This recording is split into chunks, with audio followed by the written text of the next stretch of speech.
ఎన్నికల బాండ్లు పెద్ద కుంభకోణం బెదిరించి బలవంతపు వసూళ్లకు పాల్పడిన భాజపా, ఎన్నికల కమిషన్లోనూ మోదీ మనుషులు. ఫోన్ ట్యాపింగ్ లో ప్రజలను కేసీఆర్ దోపిడీ చేశారు.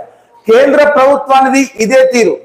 ఎన్నికల బాండ్లు అతిపెద్ద కుంభకోణం అనేటటువంటిది ఇక్కడ రాహుల్ గాంధీ చేసినటువంటి వ్యాఖ్యలను ఒక్కసారి మనం ఆలోచించాల్సిన అవసరం ఎంతైనా ఉంది మిత్రులారా. ఎందుకంటే ఎన్నికల బాండ్లకు సంబంధించి ఇవి ఒక ఇల్లీగల్ గా అంటే దేశాన్ని దోచుకోవడం అని చెప్పాలి. అంటే బీజేపీకి దాదాపు కొన్ని వేల కోట్ల రూపాయలు ఎన్నికల బాండ్ల రూపంలో వచ్చినాయి. ఇవి ఎట్లొచ్చినాయి? వాళ్ళు ఏమైనా ప్రేమతో ఇచ్చిరా అంటే మీరు ఒక్కసారి కనుక ఎన్నికల బాండ్ల వెనక ఉన్న రహస్యాన్ని కనుక మీరు తెలుసుకోగలిగితే మీరు నిజంగా ఈ బీజేపీ పార్టీ చేస్తున్నటువంటి అరాచకపు రాజకీయాలని మనం అర్థం చేసుకున్న వాళ్ళం అవుతాం మిత్రులారా. ముఖ్యంగా మనం గమనించినట్టయితే ఏ కంపెనీకి వెళ్ళినా సరే, ఒక కంపెనీ ఒక ఎలక్ట్రల్ బాండ్ బీజేపీకి ఇచ్చిందంటే అంతకు ముందు ఖచ్చితంగా ఆ యొక్క సంస్థ మీద, ఆ ఒక్క వ్యక్తుల మీద ఏదో ఒక ఈడీ రైడో, ఐడి రైడో, సిబిఐ రైడో ఏదో ఒకటి జరుగుంటుంది. ఇదే జరిగింది.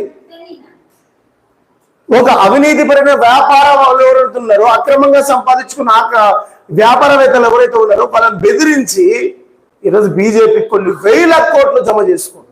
దేనికోసం? లోక్సభలో 370 సీట్లు ఖచ్చితంగా రావాలి. ఒక పార్టీకి 2/3 మెజారిటీ పార్లమెంట్ లో వచ్చినట్టయితే, లోక్సభలో వచ్చినట్లయితే ఆ పార్టీని నిలువరించే అధికారం ఎవ్వరికీ ఉండదు. వన్స్ బీజేపీ కనుక 370 సీట్లు సాధించగలిగితే దేశ రాజకీయాలు కాదు, రాజ్యాంగ వ్యవస్థే మారే అవకాశం ఉంది. రాజ్యాంగంలో చాలా పరిణామాలు, చాలా అధికారాలు మార్చే అవకాశం ఉంది మిత్రులారా. ఇది మనం ఇంకా నిద్రపోతూ ఉంటే, ఇంకా మనం ఇదే విధంగా ఉంటే మనకు తర్వాతి తరం వారికి బానిసత్వానికి మనం బాధ్యులంగా అందిస్తాం మిత్రులారా. ఒక్కసారి ఆలోచించండి. 370 సీట్లు భారతీయ జనతా పార్టీకి వస్తే కోట్ల మంది బహుజనుల ఆశలు గల్లంతైపోయినట్టే. కోట్ల మంది దళితులు మళ్ళీ బానిసత్వంలోకి, మళ్ళీ ఊరి వెలుపలికి వెళ్లాల్సిందే మిత్రులారా. ఒక్కసారి ఆలోచించండి విషయం, దయచేసి ఒక్కసారి ఆలోచించండి. చాలా ముఖ్యం ఇది. ఈ ఎన్నికలు చాలా ముఖ్యం దళిత బహుజనులకి. ఇంకా కొన్ని ఊర్లలో గుడికి కూడా రానివ్వనటువంటి మరుధర్మ శాస్త్రం నడుస్తా ఉంది భారతదేశంలో. రాజ్యాంగం ఉంటే ఎలాగంటే, రాజ్యాంగంలో పెను మార్పులు తీసుకొస్తే పరిస్థితి ఎలా ఉంటుందో మీ ఊహకే వదిలేస్తుంది.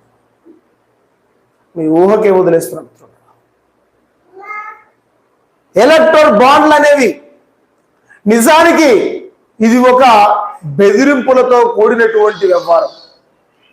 కేసీఆర్ ఇక్కడ ఫోన్ ట్యాపింగ్ ఏ విధంగా అయితే చేశాడో, సెంట్రల్ గవర్నమెంట్ కూడా ఫోన్ ట్యాపింగ్ చేసి ఉండొచ్చు, లేదా ఈ బెదిరింపులకు దిగింది ఈడీ ఐడీలతో. ఒక సంస్థ ఎలక్ట్రల్ బాండ్ ఇచ్చింది, వెంటనే ఆ సంస్థకు సంబంధించిన పనులు అయిపోతుంటాయి. ఇది అక్రమం కాదా? ఇది స్కామ్ కాదా? ఈరోజు కాంగ్రెస్ పడి ఏడుస్తూ ఉంటారు. కాంగ్రెస్ పార్టీ కన్నా బీజేపీ దేశాన్ని సర్వనాశనం చేస్తుందన్న విషయం మీరు ఇంకెప్పుడు తెలుసుకుంటారు మిత్రులారా?